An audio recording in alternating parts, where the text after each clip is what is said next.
Hello LA232.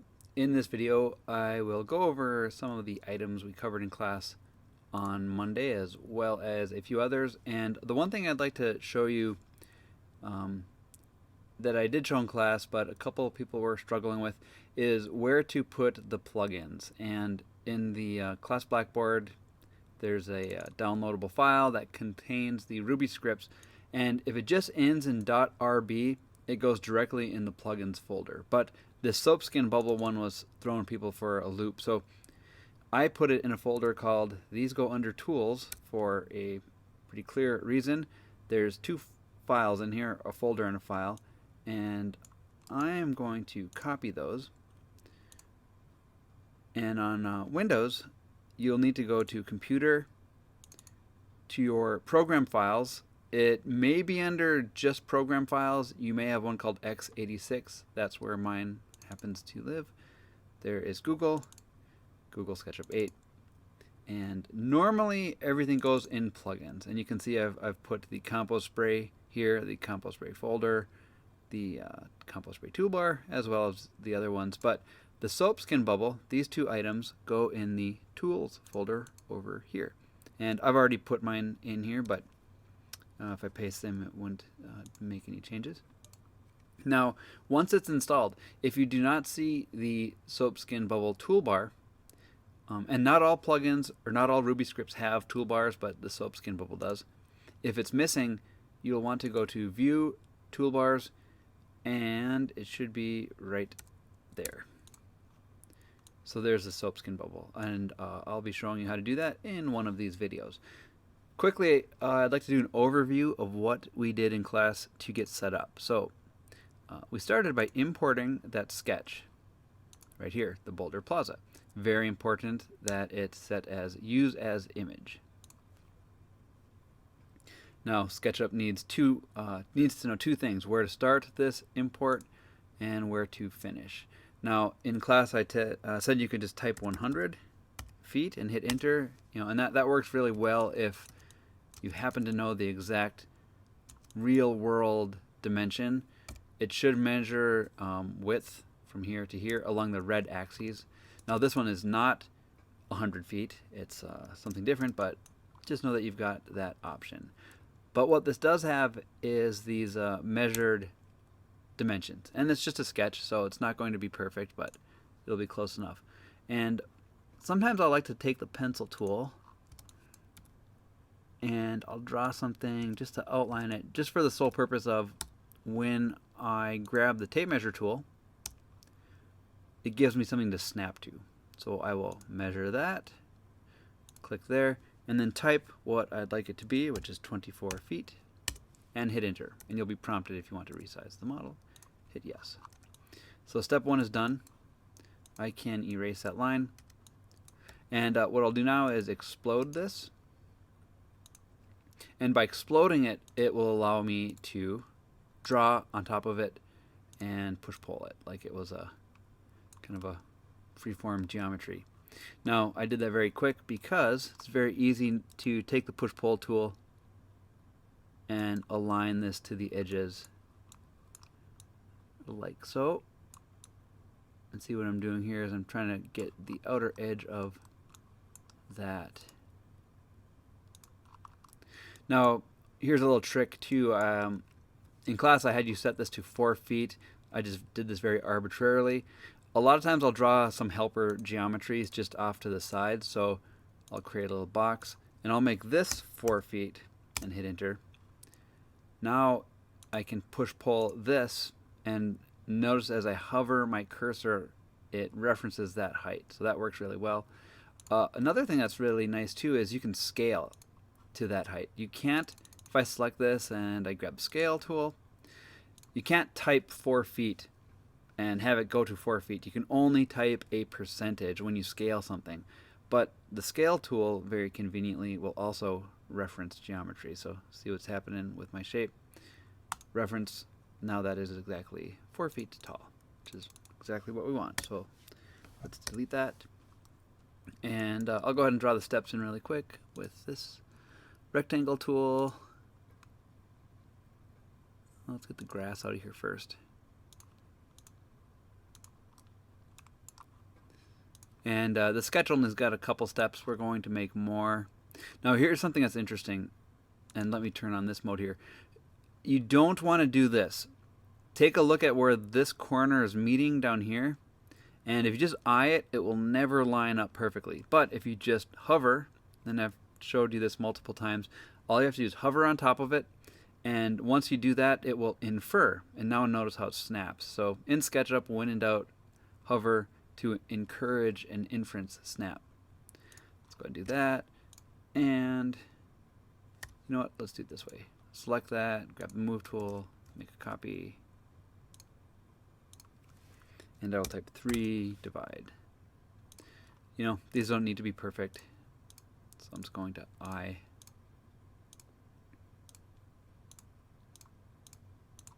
You know, but if I did want those to be perfect, here's another little trick. I will click with the select tool on this edge. And I can see here I've got 1, 2, 3, 4 risers to my little stairway here. And with that edge selected, you can right click and select divide. And look what happens when I move my mouse up and down. I can see some little visuals. Or I can just type 4 and hit enter. So now this edge is divided into 4 separate segments. Notice when I click on those, you can see that. So I do this a lot when I need something to snap to.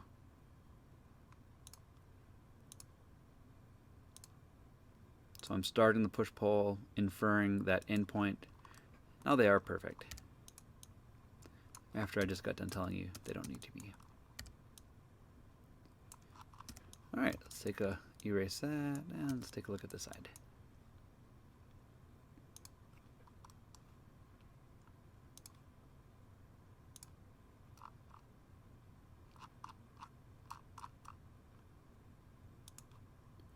Grab the push-pull, grab the eraser, and I'll do the same thing. I'll keep the textures on.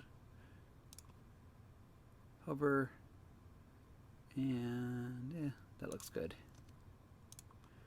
I'm kind of using a combination of shortcuts and clicking on the tools. The shortcuts are all, there are some that are built in, but all of mine are customized. So again, just pause and take a look at which tool is highlighted if you're not quite sure.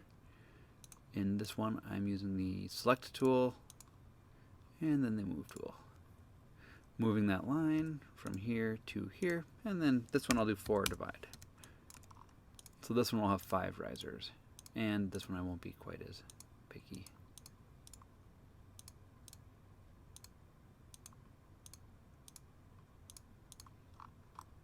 Looks good. And I just use the shortcut tool for the eraser.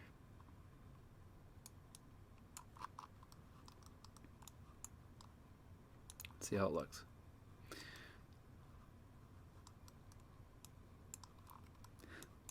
You know, and here's something I did not show in class, but you know, let's say we want this little planter area to raise up from the ground.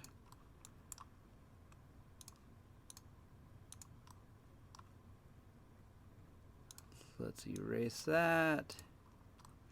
And you can use one of the Sandbox tools. By default, they are not on. But if you go to your toolbars, you should see one called Sandbox. And I'll explain what all of these specifically do in another video. But the From Contours is essentially a stitching tool. It'll take any lines and it just fills in the faces to create a surface. And that's what I'll use for this little example here. And what I could do is just draw straight lines, but you know what, to make this interesting, I'm going to draw curved lines. So I'm using the arc tool.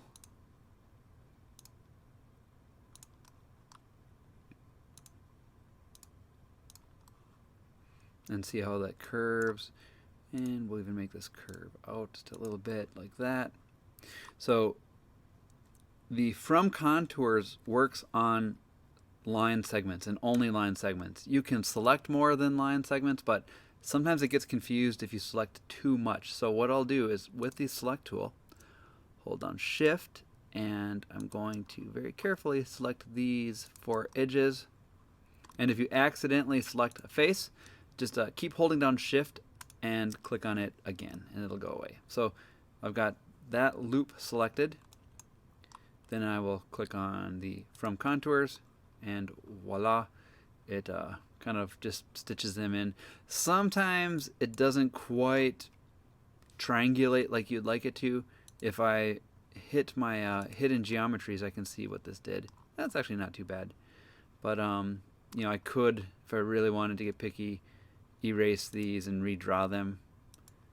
Whoops. Oh, hey, good point here. That is any result of the sandbox operations will be a group. Let me undo that. So if I click on this, notice it is a group. So just keep that in mind. I could explode it, or I can double click on it. Now I'm in component edit mode. Now I should be able to erase that. There we go. But you'd only really want to do that if you want to manually kind of re-stitch together some organic shapes, but that looks fine for now. Let's turn off hidden geometries. Oh, the last thing I promise for this video is a little bit of review on textures.